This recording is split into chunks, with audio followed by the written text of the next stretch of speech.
Here are the ultimate dream scenarios for my top 25 teams. In this video, we're doing 15 through 11.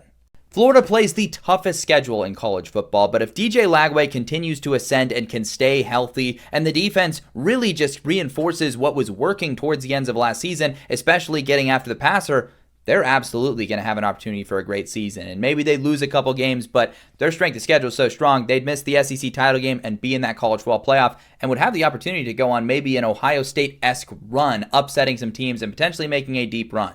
Texas Tech has the talent level to run the table this year in the Big 12, and that would involve all of those defensive line additions like David Bailey and Romello Height just instantly gelling and creating an elite pass rush for Texas Tech. The offense just continuing to do what they do, and then the Red Raiders at that point look pretty much unstoppable in the Big 12. They would go undefeated, punch their ticket to the playoffs, potentially earn a first-round bye in this scenario. We'll see how they look at their strength of schedule, but in that case, Texas Tech would be well positioned to potentially be a win away from the semifinals.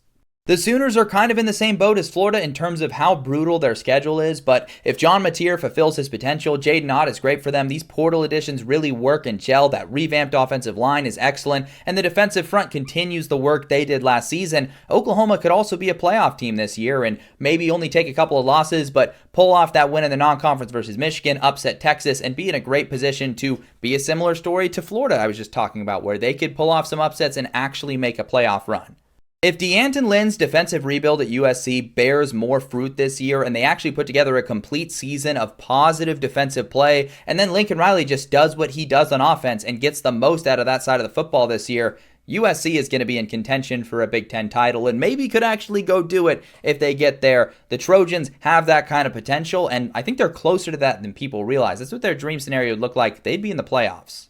The Sun Devils pretty much run it back from last season, and while there's some difficulties to their schedule dynamics this year, their dream scenario would look like them just finding a way again, making it back to the Big 12 title, winning the Big 12 this time, and then probably finishing off an upset in the playoffs like that one they almost had versus Texas last season. This would look like Sam Levitt and the offense cooking with the creative play calling, and then that defense just sustaining all of the great things they did and probably getting better at defending the pass.